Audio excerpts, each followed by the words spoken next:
Hi, welcome back to our Pashupatinath tarot channel.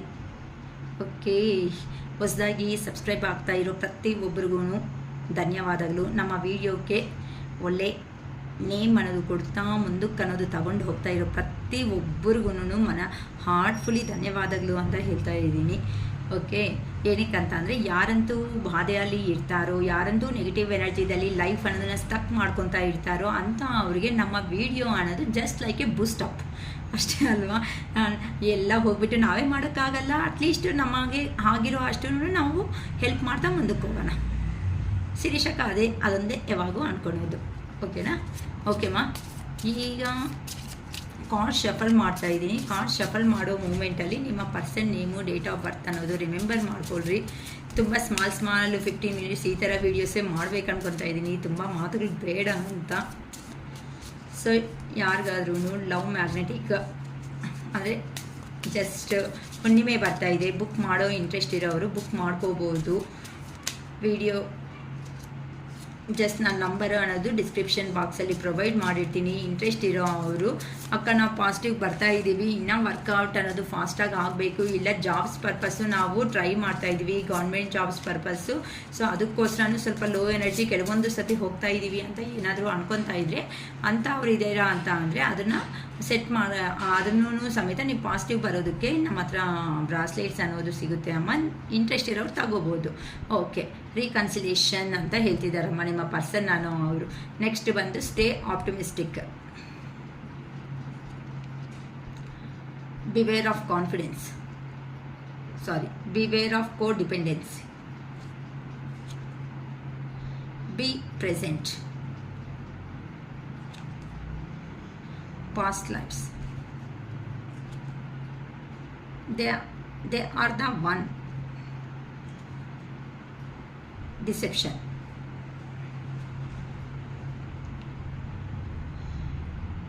Letting go. Bottom of the deck, patience. Okay, ಒಂದೊಂದೇ clarification ತಗೊಂತ ಮಾತಾಡ್ತಾ ಹೋಗೋಣ. Reconciliation ಅಂತ ಹೇಳ್ತಾ ಇದ್ದಾರೆ ನಿಮ್ಮ ಪರ್ಸನ್ ಅನ್ನೋರು. ನಿಮ್ಮ ಪಾಸ್ಟ್ ಪರ್ಸನ್ನು ಬರೋ ಚಾನ್ಸಸ್ ಅನ್ನೋದು ನಿಮ್ಮ ಲೈಫಲ್ಲಿ ಇದೆ. ನೀವು ಇನ್ ಕೇಸ್ ಆ ಪರ್ಸನ್ ಹತ್ರ ಬ್ರೇಕಪ್ ಅನ್ನೋದು ಏನಾದರೂ ನಡೆದಿದೆ ಅಂತ ಅಂದರೆ ಆ ಪರ್ಸನ್ ಹೊಸ ಪರ್ಸನ್ನು ಸಮೇತ ನಿಮ್ಮ ಲೈಫಲ್ಲಿ ಕೆಲವೊಬ್ಬರು ಲೈಫಲ್ಲಿ ಮಾತ್ರನೇ, ಎಲ್ಲರ ಲೈಫಲ್ಲಿ ಎಲ್ಲ ಬರೋ ಚಾನ್ಸಸ್ ಅನ್ನೋದು ಇಲ್ಲಿ ಕಾಣಿಸ್ತಾ ಇದೆ ಅಮ್ಮ. ಓಕೆನಾ? ರೀಕನ್ಸಿಲೇಷನ್ ಅಂದರೆ ನಿಮ್ಮ ಓಲ್ಡ್ ಪರ್ಸನ್ನೇ ನ್ಯೂ ಪರ್ಸನ್ ಆಗಿ ಕನ್ವರ್ಟ್ ಆಗಿಬಿಟ್ಟು, ಅಂದರೆ ನೀವು ಅಫರ್ಮೇಷನ್ಸು ನೀವು ಕೇಳ್ಕೊಂಡಿರ್ತೀರಲ್ಲ ದೇವ್ರ ಹತ್ರ, ಅರೆ ಈ ಪರ್ಸನ್ ಈ ಥರ ಚೇಂಜ್ ಆಗಿಬಿಟ್ಟು ಬಂದರೆ ಎಷ್ಟು ಚೆನ್ನಾಗಿರುತ್ತೆ ನನ್ನ ಲೈಫ್ ಅನ್ನೋದು, ತುಂಬ ಹ್ಯಾಪಿಯಾಗಿ ಲೈಫ್ ಅನ್ನೋದನ್ನು ಲೀಡ್ ಮಾಡ್ಕೊತೀವಿ ಅಂತ ಯಾರಂತೂ ಅಂದ್ಕೊಂಡಿರ್ತಾರೋ ಅಂತ ಅವರಿಗೆ someone from your past is or will be returning to your life soon ಅಂತ. ಅಂದರೆ ಹತ್ರದಲ್ಲಿ ನಿಮ್ಮ ಪರ್ಸನನ್ನು ಅವರು ನಿಮ್ಮನ್ನು ರೀಚ್ ಆಗೋದಕ್ಕೆ ಬರ್ತಾ ಇದ್ದಾರೆ ಅಂತ ಹೇಳ್ಬೋದು. ಅದಕ್ಕೋಸ್ಕರನೇ ಈ ಥರ ಎಲ್ಲನೂ ಈಗಂತೂ ಆ ಪರ್ಸನ್ನು ಸ್ವಲ್ಪ ಮನಿ ಮೇಕಿಂಗಲ್ಲಿ ಬ್ಯುಸಿ ಇದ್ದಾರೆ ಅಂತ ಹೇಳ್ಬೋದು. ಅಂತ ಅಂದರೆ ಹಾರ್ಡ್ ವರ್ಕ್ ಅನ್ನೋದು ನಿಮ್ಮ ಪರ್ಸನ್ ಜೀವನದಲ್ಲಿ ಜಾಸ್ತಿ ಆಗಿದೆ, ತುಂಬ ಜೆನ್ಯೂನ್ ಆಗಿರುವಂಥ ವ್ಯಕ್ತಿನೇ. ಆದರೆ ಕೆಲವೊಂದು ಕಾರಣಗಳಿಂದ ಮಾತ್ರ ನಿಮ್ಮಿಂದನೂ ದೂರ ಆಗೋದು ಆಗಿದೆ. ಆದರೆ ಆ ಪರ್ಸನ್ನಲ್ಲಿ ಇರೋವಂಥ ಫೀಲಿಂಗ್ಸ್ನ ತುಂಬ ಸಪ್ರೆಸ್ ಅನ್ನೋದು ಮಾಡ್ಕೊತಾ ಇದ್ದಾರೆ. ಹಳೆ ವಿಷಯಗಳನ್ನ ಆ ಪರ್ಸನ್ ಮತ್ತೆ ನಿಮ್ಮ ಹತ್ರ ಬಂದು ಡಿಸ್ಕಸ್ ಮಾಡೋದಕ್ಕೆ ಇಂಟ್ರೆಸ್ಟ್ ಅನ್ನೋದು ತೋರಿಸ್ತಾ ಇಲ್ಲ. ಆ ಪರ್ಸನ್ ಅನ್ನೋರು ಹಳೆಯ ವಿಷಯಗಳನ್ನ ಇನ್ನು ಬಿಟ್ಬಿಟ್ಟು ಹೊಸದಾಗಿ ನಿಮ್ಮ ಜೀವನದಲ್ಲಿ ಎಂಟ್ರಿ ಕೊಡಬೇಕು ಅನ್ಕೊತಾ ಇದ್ದಾರೆ. ಏನಕ್ಕಂತ ಅಂದರೆ ಆ ಪರ್ಸನ್ಗೆ ಈಗ ಸ್ವಲ್ಪ ಜ್ಞಾನೋದಯ, ಅವೇಕನಿಂಗ್ ಅನ್ನೋದು ಆಗ್ತಾ ಇದೆ. ಏನಕ್ಕಂದರೆ ಪ್ರೀವಿಯಸ್ಸಲ್ಲಿ ಮಾಡಿದ್ದೇನು, ಈಗ ಆಗ್ತಾ ಇರೋದು ಏನು, ಏನಕ್ಕಂತ ಅಂದರೆ ನಮ್ಮಿಬ್ಬರ ಮಧ್ಯೆ ಏನಕ್ಕೆ ಅನ್ನೋದು ಮಾತುಗಳನ್ನೋದು ಸ್ಟಾಪ್ ಆಗೋಗಿದೆ ಅನ್ನೋದು ಆ ಪರ್ಸನ್ಗೆ ಈಗ ಸೆಲ್ಫ್ ಕ್ಲಾರಿಟಿ ಅನ್ನೋದು ಬಂದಿದೆ ಅಂತ ಗೊತ್ತಾಗ್ತಾ ಇದೆ. ಏನಂತ ಅಂದರೆ ನಿಮ್ಮ ಪರ್ಸನ್ ಅನ್ನೋರು ನಿಮಗೆ ಸರಿಯಾಗಿ ಪ್ರಿಯಾರಿಟಿ ಅನ್ನೋದು ಕೊಟ್ಟಿಲ್ಲ ಪಾಸ್ಟಲ್ಲಿ ಅಂತ ಅಂದರೆ ಟೇಕ್ ಇಟ್ ಫಾರ್ ಗ್ರಾಂಟೆಡ್ ಆಗಿ ತಗೊಳ್ತಾ ಬಂದಿದ್ದಾರೆ. ಅಂದರೆ ಆಪ್ಟಿಮಿಸ್ಟಿಕ್ ಅಂತ ಅಂದರೆ positive thinking and faith, positive thinking and faith will bring romance into your life ಅಂತ. ಅಂದರೆ ನಿಮ್ಮ ಜೀವನದಲ್ಲಿ ಅನ್ನೋದು ರೊಮ್ಯಾಂಟಿಕ್ ಲೈಫ್ ಅನ್ನೋದು ಕೆಲವೊಬ್ಬರು ಜೀವನದಲ್ಲಿ ಬರ್ತಾ ಇದೆ. ರೊಮ್ಯಾನ್ಸ್ ಅನ್ನೋದು ನಿಮ್ಮ ಜೀವನದಲ್ಲಿ ಎಂಟ್ರಿ ಅನ್ನೋದು ಆಗ್ತಾ ಇದೆ. ಈಗಂತೂ ತುಂಬ ತುಂಬ ತುಂಬ ನಿಮ್ಮ ಪರ್ಸನ್ ಅನ್ನೋರು ನಿಮ್ಮ ಮೇಲೆ ತುಂಬಾ ಜೆಲ್ಲಸ್ ಅನ್ನೋದು ಫೀಲ್ ಆಗ್ತಾ ಇದ್ದಾರೆ. ಇವ್ರು ನನ್ನ ಪರ್ಸನ್ ಅಲ್ವಾ, ಏನಕ್ಕೆ ನಾನು ಬಿಟ್ಕೋಬೇಕು ಅನ್ನೋ ಒಂದು ರೇಂಜಲ್ಲಿ ಯೋಚನೆ ಮಾಡ್ತಾ ಇದ್ದಾರಮ್ಮ ನಿಮ್ಮ ಪರ್ಸನ್ ಅನ್ನೋ ಅವರು. ಅದಕ್ಕೋಸ್ಕರನೇ ಈಗ ನಿಮ್ಮ ಬಗ್ಗೆ ಅಂದರೆ ಇವ್ರು ನನ್ನವರು, ಈ ವ್ಯಕ್ತಿ ನನ್ನವರು ಅನ್ನೋ ಅಂದರೆ ಒಂದು family, just like A family member ಅಂತ, ಅಂದರೆ ಫ್ಯಾಮಿಲಿ ಮೆಂಬರ್ಸ್ನ ಟ್ರೀಟ್ ಮಾಡೋ ಥರ ನಿಮ್ಮನ್ನು ಟ್ರೀಟ್ ಮಾಡ್ತಾ ಇದ್ದಾರೆ ನಿಮ್ಮ ಪರ್ಸನ್ ಅನ್ನೋ ಅವರು. ಸೊ ಇಲ್ಲಿ ನೀವಂತೂ ಒಂದು ಆಪ್ಟಿಮಿಸ್ಟಿಕ್ ಆಗಿ ನೀವು ಇರಬೇಕು ಅಂತ ಅಂದರೆ ಇನ್ನು ಎಲ್ಲಿ ಆಗುತ್ತೆ ಇದು ನನ್ನ ಜೀವನ ಅನ್ನೋದು ಮುಗೀತಾ ಅಂತ ಯಾರು ಅನ್ಕೊತಾ ಇದ್ದೀರೋ ಅಂತ ಅವರು ಅಂತ ಅಂದರೆ ಆ ಥರ ನೆಗ್ಲಿಜೆನ್ಸ್ ಆಗಿ ಇರಬೇಡಿ. ಏನಕ್ಕೆ ಅಂತ ಅಂದರೆ ನೀವು ಆ ಯೋಚನೆ ಮಾಡೋ ವಿಧಾನ ಅನ್ನೋದಿದೆ ನೋಡಿ, ಪಾಸಿಟಿವ್ ಥಿಂಕಿಂಗ್ ಅನ್ನೋದು ಮಾಡಿದ್ದೀರಾ ಅಂತಂದರೆ ಪಾಸಿಟಿವ್ ಆಗಿ ವರ್ಕ್ ನಡೆಯುತ್ತೆ. ಅಂದರೆ ಆ ಪರ್ಸನ್ ಎಲ್ಲಿ ಬರ್ತಾರೆ, ನಮ್ಮನ್ನ ಮೋಸ ಮಾಡಿದ್ದಾರೆ, ಇನ್ನು ಕಾಲ್ ಇಲ್ಲ, ಮೆಸೇಜ್ ಇಲ್ಲ, ಬ್ಲ್ಯಾಕ್ ಲಿಸ್ಟ್ ಹಾಕಿದ್ದಾರೆ ಅಂತ ಹೇಳ್ಬೋದಮ್ಮ. ಬ್ಲ್ಯಾಕ್ ಲಿಸ್ಟಲ್ಲಿ ಹಾಕಿರೋ ಅವರು ತೆಗೆಯೋದಕ್ಕೆ ಎಷ್ಟೊತ್ತು ಆಗುತ್ತೆ ಹೇಳಿ. ಆದರೆ ನೀವು ನಿಮ್ಮ ಲೈಫ್ ಅನ್ನೋದು ಕಂಪ್ಲೀಟ್ ಆಗಿ ಆ ಪರ್ಸನ್ ಹತ್ರ ಇರೋವಂಥ ರಿಲೇಷನ್ ಅನ್ನೋದು ಕಂಪ್ಲೀಟ್ ಆಗಿಲ್ಲ. ನೀವಂತೆ ನೆಗೆಟಿವ್ ಆಗಿ ಯೋಚನೆ ಮಾಡೋದಕ್ಕೆ ಹೋಗಬೇಡಿ, ಪಾಸಿಟಿವ್ ಥಿಂಕಿಂಗಲ್ಲೇ ಇರ್ರಿ. ಆ ಪರ್ಸನ್ ಅನ್ನೋ ಅವರು ನಿಮ್ಮ ಲೈಫಲ್ಲಿ ಬರಬೇಕು ಅಂತ ನೋಡ್ಕೊತಾ ಇದ್ದಾರೆ. ಏನಕ್ಕೆ ಅಂತ ಅಂದರೆ ಪ್ರೀವಿಯಸ್ಸಲ್ಲಿ ಆ ಪರ್ಸನ್ನಿಂದಾನೇ ನಿಮ್ಮ ಈವೆನ್ ರಿಲೇಷನು, ಕೆರಿಯರು ಎಲ್ಲ ಮೆಸಪ್ ಅನ್ನೋದು ಆಗೋಗಿದೆ. ಅದಕ್ಕೋಸ್ಕರನೇ ಈಗ ಆ ಪರ್ಸನ್ಗೆ ಓವರ್ ಫೀಲಿಂಗ್ಸ್ ಅನ್ನೋದು ಜಾಸ್ತಿ ಆಗೋಗಿದೆ. ಆ ಪರ್ಸನ್ ಮತ್ತೆ ನಿಮ್ಮ ಹತ್ರಕ್ಕೆ ರೀಯೂನಿಯನ್ ಹಾಕ್ತಾರೆ, ಮತ್ತೆ ನಿಮ್ಮನ್ನು ಏನಕ್ಕೆ ಅಂತ ಅಂದರೆ ನೀವು ಆ ಪರ್ಸನ್ ಯಾವತ್ತೂ ಸಮೇತ ಆ ಪರ್ಸನ್ನ ನೀವು ಬಿಟ್ಕೊಳೋದಕ್ಕೆ ಚಾನ್ಸ್ ಕೊಟ್ಟಿಲ್ಲ. ಇದರಲ್ಲಿ ಮನಿ ಪ್ರಿಯಾರಿಟಿನೂ, ಮನಿಗೂ ಆ ಪರ್ಸನ್ಗೆ ತುಂಬ ಹೆಲ್ಪ್ ಅನ್ನೋದು ಮಾಡಿದ್ದೀರಾ. ನೀವು ಸರ್ವಸ್ವ, ನೀವೇ ಪ್ರಾಣ ಅಂತಲೂ ಆ ಪರ್ಸನ್ನೇ ಜೀವನ ಅನ್ನೋ ರೇಂಜಲ್ಲಿ ನೀವು ಬದುಕಿದ್ದೀರಮ್ಮ. ಅದಕ್ಕೋಸ್ಕರನೇ ಆ ಪರ್ಸನ್ ಅನ್ನೋ ಅವರು ಹೇಗೆ ಅಂತಂದರೆ ಕೋಡಿಪೆಂಡೆನ್ಸಿ ಪರ್ಸನ್ ಅಂತ ಅಂದರೆ ಏನೂ ಆ ಪರ್ಸನ್ನೇ ಡಿಪೆಂಡೆಂಟ್ ಆಗಿ ಅಂತಂದರೆ ಬೇರೆ ಅವ್ರ ಮೇಲೆ ಡಿಪೆಂಡೆನ್ಸ್ ಆಗಿ ಇರೋ ಅಂಥ ಪರ್ಸನ್. ಆ ಪರ್ಸನ್ ಆಗಿ ಆ ಪರ್ಸನ್ ಥಿಂಕ್ ಮಾಡ್ತಾ ಜೀವನದಲ್ಲಿ ಮುಂದಕ್ಕೆ ಹೋಗೋದಕ್ಕೆ ಅನ್ನೋದು ಕಷ್ಟ ಆಗುತ್ತೆ ಅಂತ ಹೇಳ್ಬೋದು. ಏನು ಅಂತ ಅಂದರೆ ನೆಕ್ಸ್ಟು ಆ ಪರ್ಸನ್ ಹೇಗೆ ಅಂತ ಅಂದರೆ ಕೆಲವೊಂದು addictive behaviour are affected your romantic life ಅಂತ ಅಂದರೆ ನಿಮ್ಮ ರೊಮ್ಯಾಂಟಿಕ್ ಲೈಫ್ ಏನಿರುತ್ತೋ ಆ ಲೈಫ್ಗೆ ಅಡಿಕ್ಷನ್ ಆಗಿದ್ದಾರೆ ಅಂತ ಹೇಳ್ಬೋದು. ಅಂತ ಅಂದರೆ ಬಿಹೇವಿಯರ್ ಆರ್ ಅಟ್ರಾಕ್ಟಿಂಗ್ ಅಂತ, ಅಫೆಕ್ಟಿಂಗ್ ಅಂದರೆ ನೀವು ತೋರಿಸಿರೋ ಅಂಥ ಲವ್ ಆ್ಯಂಡ್ ಅಫೆಕ್ಷನ್ ಏನಿರುತ್ತೋ ಅದಕ್ಕೆ ಆ ಪರ್ಸನ್ ಫಿದಾ ಅನ್ನೋದು ಆಗಿಬಿಟ್ಟಿದ್ದಾರೆ. ಈಗಂತೂ ಆ ಪರ್ಸನ್ ಆಗಿ ಹೋಗೋ ಚಾನ್ಸಸ್ ಅನ್ನೋದು ಇಲ್ಲ. ನೀವಂತೆ ಕೇರ್ಫುಲ್ ಆಗಿರ್ರಿ. ಆ ಪರ್ಸನ್ ಏನು ಹೇಳ್ತಾರೆ ಏನು ಅಂತ ಮಾತಾಡಿಕೊಂಡೆ ನೆಕ್ಸ್ಟ್ ಸ್ಟೆಪ್ ಅನ್ನೋದು ತಗೊಳೋದಕ್ಕೆ ಟ್ರೈ ಮಾಡಿ. ಅಷ್ಟೇ ಹೊತ್ತು ಪ್ರತಿಯೊಂದು ಸಾತಿ ಬಿದ್ದು ನಂಬಿ ಮತ್ತೆ ನಿಮ್ಮ ಲೈಫನ್ನು ತಗೊಂಡೋಗಿ ಅಂತ ಅವ್ರ ಮೇಲೆ ಕೊಡಬೇಡಿ ಅಂತ ಹೇಳ್ತಾ ಇದ್ದಾರೆ. ಏನಕ್ಕಂತ ಅಂದರೆ ಈಗ ಆ ಪರ್ಸನ್ ಲೈಫಲ್ಲಿ ನೀವು ನಿಮ್ಮ ಲೈಫಲ್ಲಿ ಸಮೇತ ನೀವು ಕೆರಿಯರ್ ಮೇಲೆ ಫೋಕಸ್ ಇಟ್ಟು ನಿಮ್ಮ ಲೈಫಲ್ಲಿ ಹ್ಯಾಪಿಯಾಗಿ ಮುಂದಕ್ಕೆ ಅನ್ನೋದು ಹೋಗ್ತಾ ಇದ್ದೀರಾ. 9 ಆಫ್ ಕಪ್ಸ್ ಎನರ್ಜಿದಲ್ಲಿದ್ದೀರಾ. ಏನಕ್ಕೆ ಅಂತಂದರೆ ಪ್ರೀವಿಯಸ್ಸಲ್ಲಿ ಆ ಪರ್ಸನ್ನು ನಿಮ್ಮನ್ನು ಬೇಡ ಅಂದ್ಕೊಂಡು ನಿಮ್ಮ ಹತ್ರ ಫ್ಯಾಮಿಲಿ ಲಾಸ್ ಅನ್ನೋದು ಅಂತಂದರೆ ಅಷ್ಟು ಕ್ಲೋಸ್ ಆಗಿದ್ರು ಸಮೇತ ಆ ಪರ್ಸನ್ ಬೇರೆ ಸೈಡ್ ಹೋಗ್ಬಿಟ್ಟು ಆ ಪರ್ಸನ್ನೇ ಮೆಶಪ್ ಮಾಡ್ಕೊಂಡಿರೋ ಒಂದು ಕಾರಣದಿಂದ ಮತ್ತೆ ನಿಮ್ಮ ಜೀವನದಲ್ಲಿ ಬರೋದಕ್ಕೆ ರೆಡಿ ಆಗ್ತಾ ಇದ್ದಾರೆ. ಅದಕ್ಕೋಸ್ಕರನೇ ಈಗಂತೂ ಆ ಪರ್ಸನ್ಗೆ ನಿಮ್ಮನ್ನು ಏ ಥರ ಅನ್ನೋದನ್ನ ಡೀಲ್ ಮಾಡಬೇಕು ಅನ್ನೋದು ಗೊತ್ತಾಗ್ತಾ ಇಲ್ಲ. ಅದಕ್ಕೆ ಆ ಪರ್ಸನ್ನು ಪದೇ ಮತ್ತೆ ಯೋಚನೆ ಅನ್ನೋದನ್ನ ಮಾಡ್ತಾ ಇದ್ದಾರೆ.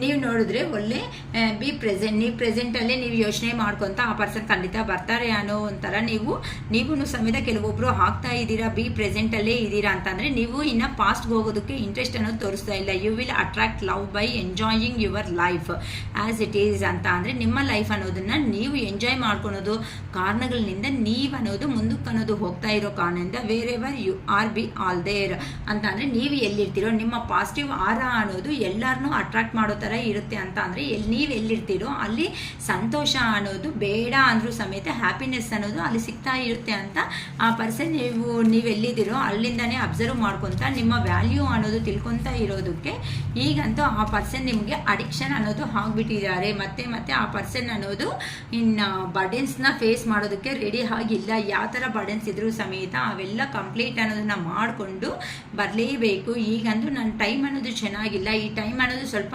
ಚೇಂಜ್ ಆದರೆ ಚೆನ್ನಾಗಿರುತ್ತೆ, ನಾನು ಪರ್ಸನ್ ಹತ್ರಕ್ಕೆ ಹೋಗ್ಬೋದಲ್ವಾ, ನಿಮ್ಮನ್ನಂತೂ ತುಂಬ ಸ್ಪೈ ಮಾಡ್ತಾ ಇದ್ದಾರಮ್ಮ. ಓಕೆನಾ, ತುಂಬ ಸ್ಪೈ ಮಾಡ್ಕೊತ ನಿಮ್ಮ ಬಗ್ಗೆನೇ ಯೋಚನೆಗಳಲ್ಲಿ ಸ್ಟ್ರಕ್ ಅನ್ನೋದು ಆಗಿಬಿಡ್ತಾ ಇದ್ದಾರೆ.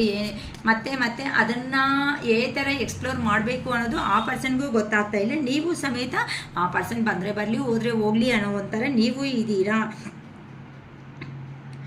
ನಿಮಗೆ ಈ ವ್ಯಕ್ತಿ ಅನ್ನೋರು ಏನು ಪಾಸ್ಟ್ ಲೈಫ್ಸ್ ಆ್ಯಂಡ್ ನಿಮಗೆ ನೀವು ಹೇಳಿರ್ತೀರ, ಮೇ ಬಿ ಈ ವಿಷಯ ನಿಮ್ಮ ಪರ್ಸನ್ ಹತ್ರಕ್ಕೂ ಹೇಳಿರ್ತೀರ, ನೀನು ಬರ್ತಾ ಇದೆಯಾ ಹೋಗ್ತಾ ಇದೆಯಾ, ನನಗೆ ನೋಡಿದ್ರೆ ಒಂಥರ ಆಗ್ತಾ ಇರುತ್ತೆ, ನೀವು ಎಲ್ಲೋ ನೋಡಿದ್ದೀನಿ ತುಂಬ ವರ್ಷಗಳಿಂದ ನನಗೆ ಪರಿಚಯ ಇರೋ ಥರ ವ್ಯಕ್ತಿ ಥರ ನೀವು ಕಾಣಿಸ್ತಾ ಇರ್ತೀರಾ ಅಂತ ನಿಮ್ಮ ಫೀಲಿಂಗ್ ಅನ್ನೋದು ನೀವು ತುಂಬಾ ಎಕ್ಸ್ಪ್ರೆಸಿಂಗ್ ಪರ್ಸನ್, ಏನು ಮನಸ್ಸಲ್ಲಿ ಇಟ್ಕೊಳಲ್ಲ.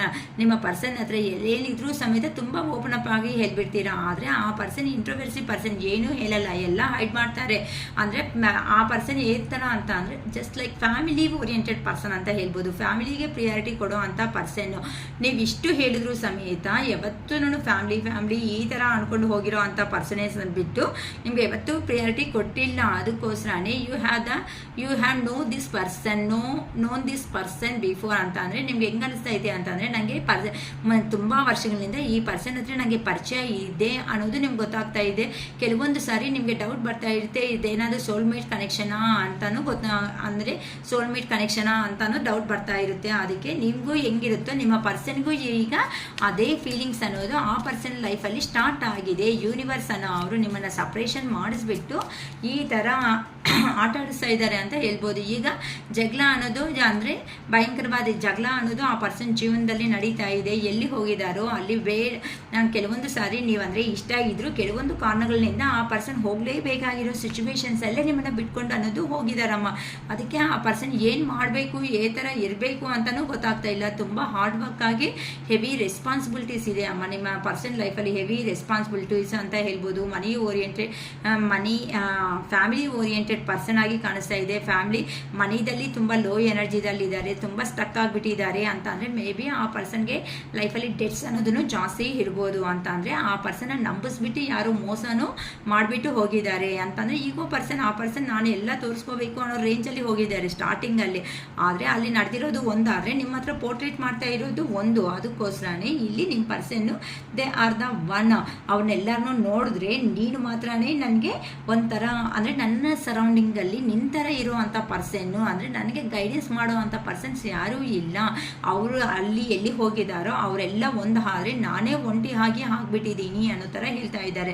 You have already met the romantic partner you seek ಅಂತಂದರೆ ನೀವು ಬಾಲ್ಯದಲ್ಲಿ ಈ ಥರ ನಾನು ನಿನ್ನ ಸಪ್ರೇಷನ್ ಅನ್ನೋದು ಆದಮೇಲೆ ನೀನು ಯಾರನ್ನಾದ್ರೂ ಮೀಟ್ ಅನ್ನೋದು ಮಾಡಿದ್ದೀರಾ ಅಂದರೆ ನನ್ನ ಲೈಫ್ ನಾನು ನೋಡ್ಕೊಂಡಂಗೆ ಹೋಗ್ದಂಗೆ ನೀನು ಎಲ್ಲಾದ್ರೂ ಯಾರ ಹತ್ರ ಆದ್ರೂ ಸಮೇತ ನನ್ನ ಬೇಡ ಅಂದ್ಕೊಂಡು ಏನಾದರೂ ಬಿಟ್ಟು ಹೋಗಿದೀಯಾ ಅನ್ನೋ ಒಂಥರ ಕ್ವಶನ್ ಮಾಡ್ತಾ ಇದ್ದಾರಮ್ಮ ನಿಮ್ಮ ಪರ್ಸನ್. ಏನಕ್ಕೆ ಅಂದರೆ ನೀವು ಆಲ್ರೆಡಿ ನನಗೆ ಆಲ್ರೆಡಿ ಕಮಿಟೆಡ್ ಆಗಿದ್ದೀರಲ್ಲ, ನನಗೆ ಆಲ್ರೆಡಿ ನೀನು ಇಷ್ಟ ಅಂತ ಹೇಳಿದೀಯಲ್ಲ, ಮತ್ತು ಏನಾದರೂ ನನ್ನನ್ನು ಬಿಟ್ಕೊಂಡು ಹೋಗೋ ಪ್ರಯತ್ನ ಏನಾದರೂ ಮಾಡ್ತೀಯಾ ಅಂದರೆ ನಾನು ನಿನ್ನನ್ನು ಮಾಡಿಬಿಟ್ಟು ಈ ಥರ ಹೋಗಿದ್ದೀನಲ್ಲ ಏನು ಹೇಳ್ದೇನೆ. ಈಗಂತೂ ಆ ಪರ್ಸನ್ ಎಂಪರರ್ ಎನರ್ಜಿದಲ್ಲಿ ಕ್ವಶನ್ ಮಾಡ್ತಾ ಇದ್ದಾರೆ ನಿಮ್ಮನ್ನು. ನೋಡ್ಕೊಳ್ರಿ ಏನಂತ, ಅವರೆಲ್ಲ ನಾನು ನಿನ್ನನ್ನು ಬೇಡ ಅಂದ್ಕೊಂಡು ನಾನು ಎಲ್ಲಿ ಹೆಂಗೆ ಹೋಗಿದ್ದೀನೋ ಅಲ್ಲಿರೋರೆಲ್ಲ ಒಂದಾಗ್ಬಿಟ್ಟು ನನ್ನ ಸಪ್ರೇಟ್ ಮಾಡಿಬಿಟ್ಟಿದ್ದಾರೆ, ನನಗೆ ಏನು ಮಾಡಬೇಕೋ ಗೊತ್ತಾಗ್ತಾ ಇಲ್ಲ ಅಂತ ಅಂದರೆ ನೋಡಿ ತುಂಬ ಚೆನ್ನಾಗಿ ಬಂದಿದೆ ಇವತ್ತು ಕಾರ್ಡ್ಸ್ ಮಾತ್ರ. ತುಂಬ ನೀವು ನೋಡಿದ್ರೆ ಆ ಪರ್ಸನ್ ನೋಡಿದ್ರೆ ಎಂಪರರ್ ಎನರ್ಜಿ, ನೀವು ನೋಡಿದ್ರೆ ಎಂಪ್ರೆಸ್ ಎನರ್ಜಿದಲ್ಲಿ ಎಷ್ಟು ಚೆನ್ನಾಗಿದೆ ನೋಡಿ ನೋಡೋದಕ್ಕೆ. ಅಂದರೆ ಧೀಟಾಗಿ ಕ್ವಶನ್ಗೆ ಕ್ವಶನ್, ಉತ್ತರ ಆನ್ಸರ್ಗೆ ಆನ್ಸರ್ ಅನ್ನೋ ಥರ ಸೂಪರಾಗಿ ಮಾಡ್ತಾ ಇದ್ದೀರಾ. ಯಾರು ಮಾಡ್ತಾ ಇದ್ದೀರೋ ಆ ಪರ್ಸನ್ ಕೇಳ್ತಾ ಇದ್ದೀರಾ ಕ್ವಶನ್ ಅನ್ನೋದ್ರೆ ನೀವು ಆನ್ಸರ್ ಹೇಳೋದಕ್ಕೆ ರೆಡಿ ಆಗ್ತಾ ಇದ್ದೀರಾ. ನೀನು ಹೋಗ್ಬಿಟ್ಟಿದೆಯಾ, ನನ್ನ ಜೀವನ ನೋಡ್ಕೊಂಡ್ರೆ ತಪ್ಪೇನಿದೆ, ಈಗ ನೀನ್ಕೋಸ್ಕರನೇ ಕಾಯ್ಕೊಂತ ಇರೋದಕ್ಕಾಗುತ್ತಾ, ನಿನ್ನಂತ ಕ್ಲಾರಿಟಿ ಇರಲ್ಲ, ಕಮಿಟ್ಮೆಂಟ್ ಇರಲ್ಲ, ಈ ಥರ ಎಷ್ಟು ವರ್ಷದಿಂದ ಈ ಥರ ಇದ್ದೀನಿ, ಈವನ್ ನಾನು ಮಾತಾಡಬೇಕು ಅಂದ್ಕೊಂಡ್ರೆ ಆ ಪರ್ಸನ್ ಹೇಗೆ ಅಂತ ಅಂದರೆ ಮಾತಾಡ್ತಾರೆ. ಇನ್ ಕೇಸ್ ಹಾರ್ಟ್ಫುಲ್ಲಿ ಆ ಪರ್ಸನ್ ಬಗ್ಗೆ ಮಾತ್ರನೇ ಮಾಡ್ತಾನೆ, ಆ ಪರ್ಸನ್ ಬಗ್ಗೆ ಮಾತ್ರನೇ, ಆ ಪರ್ಸನ್ ಜೀವನದಲ್ಲಿ ಏನು ನಡೆದಿದೆ, ಯಾವ ಥರ ಕಷ್ಟ ಬಿದ್ದು ಈ ಪೊಸಿಷನ್ಗೆ ಬಂದಿದ್ದೀನಿ ಅನ್ನೋ ಒಂದು ರೇಂಜ್ಗಳಲ್ಲೇ ಮಾತಾಡ್ತಾ ಇರ್ತಾನೆ. ಅದು ನಿಮ್ಗೆ ಇಷ್ಟ ಆಗಲ್ಲ. ಯಾವತ್ತು ನೋಡಿದ್ರು ನಿನ್ನ ಬಗ್ಗೆ ಮಾತ್ರನೇ ಮಾತಾಡ್ತಾ ಇರ್ತೀರ, ನಿನ್ನ ಬಗ್ಗೆ ನಿನ್ನ ಫ್ಯಾಮಿಲಿ ಬಗ್ಗೆ ಬಿಟ್ಟು ಇನ್ನೇನು ಇಲ್ಲ. ನಾನು ಯಾರು ಸುಮ್ಮನೆ ಸರಿ ನಿಮಗೆ ಆ ಪರ್ಸನ್ ನೋಡ್ಕೊಳ್ರಿ. ಬೇಕು ಅಂತಂದರೆ ಕಷ್ಟಗಳು ಏನಾದರೂ ಪ್ರಾಬ್ಲಮ್ಸ್ ಬಂದಿದೆ ಅಂತಂದರೆ ಖಂಡಿತ ಫಸ್ಟ್ ಓಪನ್ ಅಪ್ ಆಗೋದೇ ನಿಮ್ಮ ಹತ್ರ ಬಿಟ್ಟು ಆ ಪರ್ಸನ್ ಯಾರ ಹತ್ರನೂ ಹೇಳಲ್ಲ. ಅದು ಹೇಗಿರುತ್ತೆ ಗೊತ್ತಾ, ಆ ಮೆಸೇಜ್ ಕಳಿಸಿದ್ರೆ ನಂಗೆ ಇದು ಬೇಕು ಅನ್ನೋ ಒಂದು ಆರ್ಡರಲ್ಲಿ ಇರುತ್ತೆ ಹೊತ್ತುನು. ಈ ಮೆಸೇಜ್ ಈ ಪರ್ಸನ್ ಇದು ಬೇಕಾಗಿತ್ತ ನನಗೆ ಕಳಿಸೋದು ಅಂತ ನಿಮಗೆ ನಗು ಬರುತ್ತೆ ಆ ಪರ್ಸನ್ ಮೆಸೇಜ್ ಅನ್ನೋದು ನೋಡಿಕೊಂಡ್ರೆ. ಆ ಥರ ಆರ್ಡರು ಅಂತ ಅಂದರೆ ಹೋಗ್ಲಿ ನಿಮ್ಮಿಂದ ಏನಾದ್ರು ತಗೊಂಡು ಒಂದು ಸಾರಿ ಏನಾದರೂ ಹೇಳ್ತಾರ ಅಂತಂದ್ರೆ ಅಷ್ಟು ಸೀನ್ ಏನಿಲ್ಲ. ಈವನ್ ಸಾರಿ ಅನ್ನೋ ಒಂದು ಮಾತು ಬಾಯಿಂದನೇ ಅದು ನಿಮ್ಮ ಹತ್ರ ಆದರೆ ಸ್ಪೆಷಲಿ ಬರಲ್ಲ ಆ ಪರ್ಸನ್ಗಂತೂ. ಆ ಪರ್ಸನ್ನು ಹೆಂಗೆ ಅಂತ ಅಂದರೆ ಲಕ್ಷಗಟ್ಟಲೆ ಸಂಪಾದನೆ ಮಾಡಿದ್ರು ಸಮೇತ ಅವ್ರ ಕಡೆ ನಂಬಿರೋ ಅಂಥ ಫ್ಯಾಮ್ಲಿಗಾಗಲಿ ಅವ್ರ ಅಕ್ಕಂದ್ರು ಫ್ಯಾಮ್ಲಿನೋ ಸಮಥಿಂಗ್ ಯಾರಿದ್ರು ಅವ್ರಿಗೆ ಇಡ್ತಾರೆ ಫ್ರೆಂಡ್ಸ್ ಅಂತ. ನಿಮ್ಮ ಹತ್ರ ಬರೋ ಅಷ್ಟೊತ್ತಿಗೆ ಸರಿ ಒಂದು ಕಪ್ ಕಾಫಿ ಕೊಡಿಸ್ತೀಯಾ ಅಂತ ನಿಮ್ಮನ್ನೇ ಕೇಳ್ತಾರೆ. ಬೇಕಂದರೆ ಅಕ್ಕ ನನಗೆ ಈ ಥರ ಇನ್ಸಿಡೆಂಟ್ಸ್ ನಮ್ಮ ಪಾರ್ಟ್ನರಿಂದ ಆಗಿದೆ ಅನ್ನೋ ಅವ್ರು ಯಾರಾದರೂ ರೆಸಿಗ್ನೇಟ್ ಆದರೆ ನನಗೆ ಕಾಮೆಂಟ್ ಬಾಕ್ಸಲ್ಲಿ ಕಾಮೆಂಟ್ ಮಾಡಿ ಅಮ್ಮ. ತುಂಬ ಸಿಲ್ಲಿಯಾಗಿ ನೀವು ಅದೇ ರೇಂಜಲ್ಲೇ ಇದ್ದೀರ ಬಾ ನಿನ್ನ ಕತೆ ನೋಡ್ಕೊತೀನಿ. ಏನು ಯಾವತ್ತು ಎಷ್ಟು ಸಾರಿ ಸುಮ್ಮನೆ ನೋವು ಕೊಡ್ತಾನೆ ಹೋಗ್ತಾ ಇದೀಯ ಬಾ ಏನೋ ಮಾತಾಡು ಅನ್ನೋ ಒಂದು ರೇಂಜಲ್ಲಿ ನಿಮ್ಮ ಪರ್ಸನ್ಗೆ ಅಂತೂ ಕರೆಕ್ಟಾಗಿ ಹೇಳ್ತಾ ಇದ್ದೀರಾ. ಅಂದರೆ ನನ್ನ ಬೇಕಂದರೆ ಕಸ ಕಡ್ಡಿ ಥರ ನೀನು ತೆಗೆದುಬಿಟ್ಟಿದೀಯಾ ಅಂತ ನಿಮ್ಮ ಪರ್ಸನ್ಗೆ ಯಾವುದು ತೆಗೆದಿದ್ದೀನಿ ಏನೀಗ ಯಾವತ್ತು ನಿಂದೆ ಕೆಲ್ಸ್ಕೊತ ಇರಬೇಕಂದ್ರೆ ನಿಮ್ಮ ಪರ್ಸನ್ ಇದರಲ್ಲಿ ನಾನು ಹೇಳ್ತಾ ಬರ್ತಾ ಇದ್ದೀನಮ್ಮ. ಓಕೆನಾ? ಅಂದರೆ ಆ ಪರ್ಸನ್ ಆ ಥರ ಪೋರ್ಟ್ರೇಟ್ ಮಾಡಿರೋದಕ್ಕೆ ನಿಮಗೆ ಏ ಥರ ಅನಿಸಿದೆ ಅಂತಂದರೆ ನಿಮ್ಮಲ್ಲಿ ನೋವು ಅನ್ನೋದು ಇದೆ ಗೊತ್ತಾಗ್ತಾ ಇದೆ. ಆದರೆ ಆ ನೋವನ್ನ ಮರಿಬೇಕು ಅಂತಂದರೆ ಈ ಪರ್ಸನ್ಗೆ ಆ ಪರ್ಸನ್ ಥರನೇ ಬಿಹೇವ್ ಮಾಡಿದ್ರೆ ಕರೆಕ್ಟ್ ಅಂತ ಆ ಪರ್ಸನ್ ಮೆಂಟಾಲಿಟಿ ಚೆನ್ನಾಗಿ ಅಬ್ಸರ್ವ್ ಮಾಡ್ಕೊತ ಆ ಪರ್ಸನ್ ತಕ್ಕಟ್ಟಾಗಿ ನೀವು ಕ್ವಶನ್ಸ್ನ ಮಾಡೋದು. ಆ ಪರ್ಸನ್ ಒಂದು ಕಾಲ್ ಮಾಡಿದ್ರೆ ನೀವು ಒಂದು ಕಾಲ್, ಆ ಪರ್ಸನ್ ಒಂದು ಮೆಸೇಜ್ ಆದರೆ ನೀವು ಒಂದು ಮೆಸೇಜ್. ಯಾಕೆ ಅಂದರೆ ಏನು ಅಂತ ಅಷ್ಟೇ. ಮತ್ತು ನಿಮ್ಮ ಕಡೆಯಿಂದ ಮೆಸೇಜ್ ಇರಲ್ಲ, ಆ ಪರ್ಸನ್ ಕಡೆಯಿಂದನೂ ಇರಲ್ಲ. ಆ ರೇಂಜಲ್ಲಿ ಅದೇನಂತಾರೆ ಓಟಿ ಅಂತಾರಲ್ಲ, ಆ ಥರ ನಿಮ್ಮ ಇಬ್ಬರು ನಡುವೆ ಈ ಥರ ಕೋಲ್ಡ್ ವಾರ್ ಅನ್ನೋದು ಚೆನ್ನಾಗಿ ಸಖತ್ತಾಗಿ ನಡೀತಾ ಇದೆ. ಸೂಪರಮ್ಮ. ಯಾರಿಗಂತೂ ರೆಸಿಗ್ನೇಟ್ ಆಗುತ್ತೆ ರಿಯಲಿ. ನನಗೂ ಒಂದು ಆ್ಯಂಗ್ಸೈಟಿ ಇದೆ. ಕಾಮೆಂಟ್ಸ್ ಏನು ಬರುತ್ತೆ ಈ ಥರ ಆಗ್ತಾ ಇರೋದಕ್ಕೆ ಒಂಥರ ಜೋಕ್ಸ್ ಆಗಿದೆ ಅಮ್ಮ. ನೀವು ಬಾಸಿ ನೇಚರಲ್ಲಿ ಇದ್ದೀರಾ, ನಿಮ್ಮ ಪರ್ಸನು ಬಾಸ್, ನಾನು ಬಾಸ್ ಅಂದರೆ ನಾನು ಬಾಸ್, ನಾವಿಬ್ಬರು ಕಡಿಮೆನೇ ಅಲ್ಲ ಅನ್ನೋ ಒಂದು ರೇಂಜ್ಗೆ ಹೋಗ್ತಾ ಇದ್ದೀರಾ. ಅದಕ್ಕೋಸ್ಕರನೇ ಇನ್ನು ಮತ್ತೆ ಇನ್ನು ಆ ಪರ್ಸನ್ನ ನಂಬೋದಕ್ಕೂ ರೆಡಿ ಆಗಿಲ್ಲ ಅಂತ ಗೊತ್ತಾಗ್ತಾ ಇದೆ. ಏನಕ್ಕೆ ಅಂತಂದರೆ ಆ ಪರ್ಸನ್ ಬಿಹೇವಿಂಗ್ ಮಾಡಿರೋದು ನಿಮ್ಮ ಹತ್ರ ಮಾಸ್ಕ್ ಹಾಕ್ಕೊಂಡು ಅಂತ ಅಂದರೆ ಇನ್ನರು ಬೇರೆ ಔಟರ್ ಎಕ್ಸ್ಪ್ರೆಸ್ಸಿಂಗ್ ಬೇರೆ ಥರ ಕೊಟ್ಟಿದ್ದಾರೆ ನಿಮ್ಮ ಹತ್ರ. ಆ ಪರ್ಸನ್ನ ಅವರು ನನಗಿಂತ ಬುದ್ಧಿವಂತ ಬಿಟ್ಟು ಇನ್ನು ಯಾರು ಜೀವನದಲ್ಲೇ ಇಲ್ಲ ಅನ್ನೋ ರೇಂಜಲ್ಲಿ ನಿಮಗೆ ತೋರಿಸ್ಬಿಟ್ಟಿದ್ದಾರೆ. ಅದಕ್ಕೋಸ್ಕರನೇ ಈಗೀಗ ಆ ಪರ್ಸನ್ ರಿಯಾಲಿಟಿ ಅನ್ನೋದು ಗೊತ್ತಾಗ್ತಾ ಬರ್ತಾ ಇರೋದಕ್ಕೆ ಅರೆ ಈ ಪರ್ಸನ್ ಇಂಥ ಅವರು ಅಂತಲೂ ಕೆಲವೊಬ್ಬರಂತೂ ತುಂಬ ಬೇಜಾರಲ್ಲಿ ಇದ್ದಾರೆ. ಏನಕ್ಕೆ ಅಂದರೆ ಆ ಪರ್ಸನ್ಗೂ ಸಮೇತ ಖಂಡಿತ ಆ ಪರ್ಸನ್ 50-50 ಮೆಂಟಾಲಿಟಿ ಅಂತ ಅಂದರೆ ಇನ್ ಕೇಸ್ ಏನೇ ಹೇಳಿದ್ರು ಸಮೇತ ಫುಲ್ಲಾಗಿ ಒಂದು ಸೆಂಟೆನ್ಸ್ ಯಾರಾದರೂ ಮಾಡ್ತಾ ಇದ್ದಾರೆ ಅಂತ ಅಂದರೆ ಆ ಸೆಂಟೆನ್ಸ್ ಕಂಪ್ಲೀಟ್ ಮಾಡ್ತಾರೆ. ಆದರೆ ಈ ಪರ್ಸನ್ನು ಒಂದು ಅರ್ಧ ಹೇಳ್ತಾರೆ, ಅರ್ಧ ಅನ್ನೋದು ಹೇಳಲ್ಲ. ನಿಮಗೆ ಇನ್ಫಾರ್ಮೇಷನ್ ಹೈಡ್ ಮಾಡ್ತಾ ಹೋಗ್ತಾ ಇರ್ತಾರೆ. ಇನ್ನು ರಿಮೈನಿಂಗ್ ಅನ್ನೋದು ನೀವೇ ಕ್ರಿಯೇಟ್ ಮಾಡಿಕೊಂಡು ಆ ಸೆಂಟೆನ್ಸ್ನ ಫುಲ್ ಮಾಡ್ಕೊಬಿಡಬೇಕು. ಆ ಥರ ವ್ಯಕ್ತಿ ನಿಮ್ಮ ಪರ್ಸನ್ ಅನ್ನೋ ಅವರು.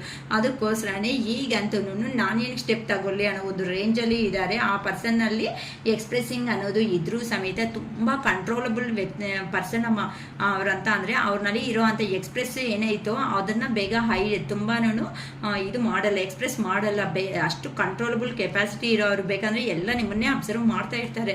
ಆದರೆ ಸಮೇತನೂ ಆ ಪರ್ಸನ್ ಒಂಥರ ಈಗೋ ಅಂತಲೂ ಹೇಳ್ಬೋದು. ಅಂದರೆ ಸೈಲೆಂಟ್ ನೇಚರು, ಸೈಲೆಂಟ್ ಆಗಿದ್ದ ಕೆಲಸಗಳು ಮಾಡ್ತಾ ಇರ್ತಾರೆ. But family oriented person. ಆದರೆ ಇಂಥ ಪರ್ಸನ್ಸ್ ಒನ್ಸ್ ಕಮಿಟ್ಮೆಂಟ್ ಆಗಲಿ ಕ್ಲಾರಿಟಿ ಆಗಲಿ ಕೊಟ್ಟಿದ್ದಾರೆ ಅಂತ ಅಂದರೆ ಖಂಡಿತ ಲೈಫ್ ಲಾಂಗ್ ಅದ್ರ ತಕ್ಕಟ್ಟಾಗೆ ಇರ್ತಾರೆ. ಆ ಕಮಿಟ್ಮೆಂಟು ಕ್ಲಾರಿಟಿ ಕೊಡೋದಕ್ಕೆ ಯೋಚನೆ ಮಾಡ್ತಾರೆ. ಬಟ್ ಒನ್ಸ್ ಕೊಟ್ಟಿದ್ದಾರೆ ಅಂತ ಅಂದರೆ ಮಾತ್ರ ಲೈಫ್ ಲಾಂಗ್ ಅನ್ನೋದು ಅದನ್ನು ಆ ಮಾತು ಮೇಲೇ ನಿಲ್ತಿರ್ಬೇಕು ಅನ್ನೋ ಅಂತ ಯೋಚನೆ ಮಾಡೋ ಅಂಥ ವ್ಯಕ್ತಿಗಳು. ಅದಕ್ಕೋಸ್ಕರನೇ ಏನು ಮಾಡಬೇಕು ಏ ಥರ ಮಾಡಿದ್ರೆ ನಮ್ಮ ರಿಲೇಷನ್ ಸಕ್ಸಸ್ ಮಾಡ್ಕೊತೀನಿ ಅನ್ನೋ ಒಂಥರ ಯೋಚನೆ ಮಾಡ್ಕೊತ ಇದ್ದಾರಮ್ಮ ನಿಮ್ಮ ಪರ್ಸನ್. ಲೆಟಿಂಗ್ ಗೋ ಅಂತ ಹೇಳ್ತಿದ್ದಾರೆ. ಅಂದರೆ if someone leave you confused more than comforted. ಅಂದರೆ ಇಲ್ಲಿ ಸಮ್ವನ್ ಲೀವ್ ಯು ಕನ್ಫ್ಯೂಸ್ಡು ಅಂದರೆ ಈ ಪರ್ಸನ್ಗೆ ಏನು ಅಂತ ಅಂದರೆ ತುಂಬ ಜನ ಅನ್ನೋದು ಈ ಪರ್ಸನ್ ಅರ್ಥ ಮಾಡ್ಕೊಳೋದಕ್ಕೆ ಆಗದೆ ಇರೋ ಅಂಥ ಸಿಚುವೇಶನ್ಸಲ್ಲಿ ಏನು ಮಾಡ್ತಾ ಇದ್ದಾರೆ ಅಂತ ಬಿಟ್ಟು ಹೋಗೋದಕ್ಕೂ ರೆಡಿ ಆಗಿಬಿಡ್ತಾ ಇದ್ದಾರೆ. ಏನಕ್ಕೆ ಅಂದರೆ ಪದೇ ಯಾರು ನೋವು ತಿನ್ನೋದಕ್ಕೆ ಆಗ್ತಾ ಇರುತ್ತೆ ಹೇಳಿ. ಆ ಪರ್ಸನ್ ಯಾವಾಗೂ ಸುಮ್ಮನೆ ಎಲ್ಲಿ ಅಂದರೆ ನೀವು ಇನ್ನು ಆ ಪರ್ಸನ್ ಹೋಗಬೇಕು ಅಂತ ಇರೋವಾಗ ನೀವು ಅದನ್ನೇ ಇಟ್ಕೊಂಡಿದ್ರೆ ಆಗಲ್ವಲ್ಲ. ಸುಮ್ಮನೆ ಕನ್ಫ್ಯೂಷನಲ್ಲಿ ಇರೋದಕ್ಕಿಂತನೂ ಆ ಪರ್ಸನ್ನ ಬಿಟ್ಕೊಂಡು ಇರೋದಕ್ಕಿಂತ ಅಯ್ಯೋ ಹೋಗದೆ ಸುಮ್ಮನೆ ನಾನು ಹೋಗ್ತೀನಿ ಕೆಲವೊಬ್ಬರು ನೋಡ್ಕೊಳ್ರಿ ನಾನು ಮತ್ತೆ ಮಾತಾಡೋಣ ನಾನು ಹೋಗ್ಬಿಡ್ತೀನಿ ಅಂತ ಅಂದರೆ ಇನ್ನು ಬೇಜಾರಾಗ್ಬಿಟ್ಟಿದ್ದೀರಾ ಅಮ್ಮ ನೀವಂತೂ. ಸರಿ ಹೋದರೆ ಹೋಗು ಅನ್ನೋ ಥರ ನೀವು ಮಾತಾಡಿಬಿಟ್ಟಿದ್ದೀರಾ. ಅದಕ್ಕೋಸ್ಕರನೇ ಆ ಪರ್ಸನನ್ನು ಏನು ಎಲ್ಲರೂ ಮಾತಾಡ್ದಂಗೆ ನೀನು ನನ್ನ ಹತ್ರ ಮಾತಾಡ್ತಾ ಇದೆಯಲ್ಲ ಅಂತಂದರೆ ಇನ್ನೆಷ್ಟು ದಿನ ಇಟ್ಕೊತಾರೆ ಕೈಯಲ್ಲಿ. ಅದಕ್ಕೋಸ್ಕರನೇ ನೀವು ಸರಿ ನನ್ನ ಇಷ್ಟ ಇದ್ರೆ ಬರ್ತಾರೆ, ಇಲ್ಲ ಅಂತಂದರೆ ಹೋಗ್ತಾರೆ. ಈ ರಿಲೇಷನ್ಶಿಪ್ ಪದೇ ನನಗಂತೂ ಆಗ್ತಾನೆ ಇಲ್ಲ. ನನ್ನ ಕೈ ಅನ್ನೋದು ಇನ್ನು ಆಗೋದೇ ಇಲ್ಲ ಇಲ್ಲ ಅನ್ನೋ ಥರ ನೀವೂ ಸಮೇತ ನಿಜವಾಗ್ಲೂ ತುಂಬಾ ಫೆಡಪ್ ಅನ್ನೋದು ಆಗ್ಬಿಟ್ಟಿದ್ದೀರಾ. You need to reassess their access to you ಅಂತ ಅಂದರೆ ಆ ಪರ್ಸನ್ ಏ ಥರ ವ್ಯಕ್ತಿ ಅಂತ ನೀವು ಮತ್ತೇನು ಆ ಪರ್ಸನ್ನ ಪುನಃ ಪರಿಶೀಲನೆ ಅಂತಾರಲ್ಲ, ಮತ್ತೆ ನೀವು ಚೆಕ್ ಮಾಡ್ಕೊತಾ ಇದ್ದೀರಾ. ನನ್ನ ಕಡೆ ಎಲ್ಲಾದರೂ ಮಿಸ್ಟೇಕ್ ಆಯಿತಾ, ಆ ಪರ್ಸನ್ ಕಡೆ ಮಿಸ್ಟೇಕ್ ಆಯಿತಾ, ಮತ್ತು ಏನಾದರೂ ಅಂದರೆ ಆ ಪರ್ಸನ್ ಹೇಗೆ ಅಂತಂದರೆ ನಿಮ್ಮ ಮೇಲೆ ಪ್ರೀತಿ ಇದ್ರೂ ಸಮೇತ ಆ ಪರ್ಸನ್ ಕಡೆ ಮಿಸ್ಟೇಕ್ಸ್ ಇದ್ರೂ ಸಮೇತ ನನ್ನ ಕೈಲಿ ಏನಿಲ್ಲ ಎಲ್ಲ ನೀನೇ ಮಾಡಿದ್ದು ಅನ್ನೋ ಒಂದು ರೇಂಜಲ್ಲಿ ನಿಮ್ಮ ಹತ್ರ ಹೇಳ್ಕೊತ ಹೋಗ್ತಾ ಇರ್ತಾರೆ. ಏನೇ ಅಂದರೆ ಈಗ ಸಿಚುವೇಶನ್ ಅನ್ನೋದನ್ನ ಬ್ಯಾಲೆನ್ಸ್ ಮಾಡ್ಕೋಬೇಕು ಅನ್ಕೊಂತ ಇದ್ದಾರಮ್ಮ. ಏನಕ್ಕಂದ್ರೆ ಈಗಂತೂ ಆ ಪರ್ಸನ್ ತುಂಬ ಕೋಪ ಅನ್ನೋದು ಜಾಸ್ತಿ ಆಗ್ತಾ ಇದೆ. ಏನಕ್ಕೆ ಅಕ್ಕ ಕೋಪ ಜಾಸ್ತಿ ಅಂತ ಅಂದರೆ ನೀವು ಅಂದ್ಬಿಟ್ಟಿದ್ದೀರಾ ಹೋದ್ರೆ ಹೋಗು ಅಂತ. ಅರೆ ನನ್ನ ಪರ್ಸನ್ ಅನ್ನೋದು ನಾನು ಎಷ್ಟು ಪ್ರೀತಿ ಕೊಟ್ಟಿದ್ದೀನಿ ಅಂತ ಅಂದರೆ ಆ ಪರ್ಸನ್ ಅನ್ಕೊತಾ ಇದ್ರೆ, ನಾನಂತ ಇಲ್ಲ, ಆ ಪರ್ಸನ್ ಅನ್ಕೊತಾ ಇದ್ರೆ ಇಷ್ಟು ತೋರಿಸಿದ್ರೆ ಮತ್ತೆ ಇವ್ರಿಗೆ ಇಷ್ಟು ದುರಂಕಾರಣ ಅನ್ನೋ ಒಂದು ರೇಂಜಲ್ಲಿ ಈಗಂತೂ ಆ ಪರ್ಸನ್ಗೆ ಲಾಂಗ್ ಟರ್ಮ್ ಕಮಿಟೆಡ್ ರಿಲೇಷನ್ಶಿಪ್ಪಲ್ಲಿ ಇರೋ ಅಂತ ಅವರು ಯಾರೂ ಇಲ್ಲ. ಏನಕ್ಕಂದರೆ ಆ ಪರ್ಸನ್ನೇ ಅಲ್ವಾ ಮೆಷಪ್ ಮಾಡ್ಕೊಂಡಿದ್ದು ನಿನ್ನ ಹತ್ರ ಇರೋದಕ್ಕಿಂತ ಬೇರೆ ಕಡೆ ಹ್ಯಾಪಿನೆಸ್ ನನಗೆ ತುಂಬ ಸೂಪರಾಗಿ ಚೆನ್ನಾಗಿ ಸಿಗುತ್ತೆ ಅಂತ ಹೋಗಿರೋದು. ಅದಕ್ಕೆ ಆ ಪರ್ಸನ್ಗೂ ಈಗಂತ ಏನು ಇಂಪಾರ್ಟೆಂಟು, ನಾನು ಎಲ್ಲಿ ಮಿಸ್ಟೇಕ್ ಮಾಡಿದ್ದೀನಿ ಅನ್ನೋ ಒಂದು ರೇಂಜಲ್ಲಿ ಈಗಂತೂ ಆ ಪರ್ಸನ್ ಯೋಚನೆ ಮಾಡ್ಕೊತ ಇದ್ದಾರೆ. ನೀವು ಬೇಕು ಲಾಂಗ್ ಟರ್ಮ್ ಕಮಿಟೆಡ್ ರಿಲೇಷನ್ಶಿಪ್ಪಲ್ಲಿ ಇರಬೇಕು ಅಂತ ಅಂದರೆ ನಿಮ್ಮ ಹತ್ರನೇ ಇರಬೇಕು. ಏನಕ್ಕಂತ ಅಂದರೆ ನೀವು ಎಂಪ್ರೆಸ್ ಎನರ್ಜಿ, ಆ ಪರ್ಸನ್ ಎಂಪರರ್ ಎನರ್ಜಿದಲ್ಲಿ ಇದ್ದೀರಾ. ಇದ್ರೂ ಸಮೇತ ಅಂದರೆ ಪ್ರೀವಿಯಸ್ಸಲ್ಲಿ ತುಂಬ ಎಮೋಷನ್ಸ್ ಆಗಿ ಆ ಪರ್ಸನ್ ಕನೆಕ್ಟ್ ಆಗಿರೋ ಅಂಥ ಪರ್ಸನ್ ನೀವು. ಆದರೆ ಆ ಎಮೋಷನ್ಸ್ ಇಂದನೂ ಇನ್ನು ಈ ಥರ ರೇಂಜಲ್ಲಿ ಇದ್ದರೆ ನನಗೆ ಯಾವಾಗಲೂ ನಾನೇ ನೋವು ತಿಂತಾ ಇರಬೇಕು, ನನ್ನ ಕೈ ಆಗಲ್ಲ, ಆ ಪರ್ಸನ್ ಏನು ಮಾಡ್ತಾರೋ ಮಾಡಲಿ ಅನ್ನೋ ಒಂದು ರೇಂಜ್ಗೆ ನೀವು ಬಂದುಬಿಟ್ಟಿದ್ದೀರಾ. ಅದಕ್ಕೋಸ್ಕರನೇ ಈ ಥರ ತುಂಬ ಪಾಸಿಟಿವ್ ಆಗಿ ಬರ್ತಾ ಇದೆ.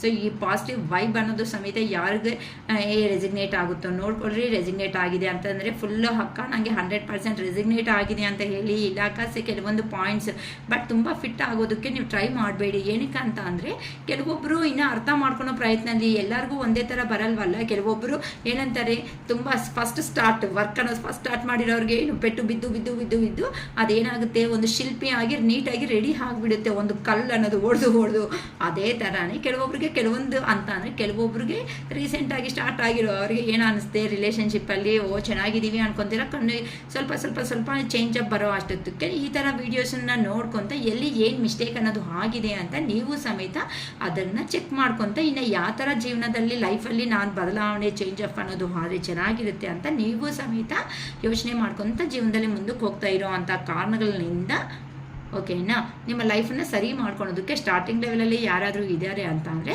ಖಂಡಿತ ನಿಮ್ಮ ಲೈಫ್ ಅನ್ನೋದನ್ನು ಚೇಂಜ್ ಮಾಡ್ಕೊಳೋದಕ್ಕೆ 100% ರೂಟ್ಸ್ ಅನ್ನೋದು ಇರುತ್ತೆ. ಏನಕ್ಕೆ ಅಂತ ಅಂದರೆ ಈಗ ಈ ಥರ ಎಂಪ್ರೆಸ್ ಎನರ್ಜಿ ಬರೋದು ಅಂತ ಅಂದರೆ ಅಷ್ಟು ಈಸಿ ಆಗಿರೋದಲ್ಲ ಅಮ್ಮ. ಏನಕ್ಕೆ ಗೊತ್ತಾ, ಒಂದು ಪರ್ಸನ್ನ ಮನಸ್ಸಲ್ಲಿ ನೀನು ಇದೀಯಾ ಅಂತ ಹೇಳಿದ್ರು ಸಮೇತ ಆ ಪರ್ಸನ್ ಕಾಲ್ ಮೆಸೇಜ್ ಬಂದಿಲ್ಲ ಅಂದರೂ ಸಮೇತ ಅಲ್ದಿರೋ ಅವರು ನಿದ್ದೆ ಇಲ್ದಂಗೆ ಇರೋ ಅಂಥ ಮನುಷ್ಯರು ಈ ಥರ ಇದ್ದಾರೆ. ಸೊ ಅಂಥ ಪರ್ಸನ್ಗೆ ತುಂಬ ನೋಡಿ ಲೈಫಲ್ಲಿ ತುಂಬ ಎನಿಮಿಗಾದ್ರೂ ನಾವು ನಿಲ್ತ್ಕೊಂಡು ಅಪೋಸ್ ಆಗಿ ಮಾತಾಡೋಕ್ಕೆ ಧೈರ್ಯ ಅನ್ನೋದಿರುತ್ತೆ. ನಮಗೆ ಪರಿಚಯ ಇಲ್ದಿರೋ ಅಂಥ ವ್ಯಕ್ತಿ ಹತ್ರ ಮಾತಾಡ್ಬೋದು, ಅಥವಾ ನಮಗೆ ಪರಿಚಯ ಆಗಿ ಅಷ್ಟು ಕ್ಲೋಸ್ ಅನ್ನೋದು ಇಲ್ದಿರೋ ಅಂಥ ಮನುಷ್ಯ ಹತ್ರ ಮಾಡ್ಬೋದು. ಆದರೆ ತುಂಬ ಕ್ಲೋಸು ಮನಸ್ಸಿಗೆ ಅದೇನಂತಾರೆ ಹಚ್ಕೊಂಡಿರೋ ಅವ್ರ ಹತ್ರ, ತುಂಬ ಅಡಿಕ್ಟ್ ಆಗಿರೋ ಅವ್ರ ಹತ್ರ ಮಾತಾಡೋದು ತುಂಬ ಕಷ್ಟ ಅಮ್ಮ. ರಿಯಲಿ ನೀವು ಈ ಥರ ಎಂಪ್ರರ್ ಅಂದರೆ ಎಂಪ್ರೆಸ್ ಎನರ್ಜಿಗೆ ಬಂದಿದ್ದೀರಾ ಅಂತ ಅಂದರೆ ಅಷ್ಟು ಈಸಿ ಆದರೆ ಖಂಡಿತ ಅಲ್ಲ. ಆ ಪರ್ಸನ್ನೇ ಆಗಲಿ ನೀವೇ ಆಗಲಿ ಒಬ್ಬರಿಂದ ಒಬ್ಬರು ಎಷ್ಟು ನೋವುಗಳು ತಿಂದು ಥೂ ಅನ್ನೋ ಒಂದು ರೇಂಜ್ಗೆ ಬಂದಿದ್ದೀರಾ ಅಂತ ಅಂದರೆ ಎಲ್ಲಾದರೂ ಹೋಗ್ಲಿ ನನ್ನ ಜೀವನ ನಂಗೆ ಸಿಕ್ಕಲೇ ಸಾಕು ಸ್ವಾಮಿ ಅನ್ನೋ ರೇಂಜಿಗೆ ಬಂದಿದ್ದೀರಾ ಅಂತಂದರೆ ನಿಮ್ಮ ರೇಂಜ್ ಅನ್ನೋದು ನನಗೆ ಇಲ್ಲೇ ಅರ್ಥ ಆಗ್ತಾ ಇದೆ ಕಾರ್ಡ್ಸ್ ಎನರ್ಜಿನಿಂದ. ನಿಜವಾಗ್ಲೂ ಹ್ಯಾಟ್ಸಪ್ ನಿಮ್ಗಂತೂ. ಸೊ ಈ ಥರ ಯಾರಂತೂ ಇನ್ನೂ ನೆಗೆಟಿವ್ ಎನರ್ಜಿದಲ್ಲಿ ಇದ್ದಾರೋ ನನ್ನ ಪರ್ಸನ್ ಬರ್ತಾರೆ ಅಂತ ವೆಯ್ಟ್ ಮಾಡ್ಕೊತ ಅಳ್ತಾ ಕೂತಿದ್ದೀರೋ ಅವರಂತ ಅಲ್ಬೇಡಿ.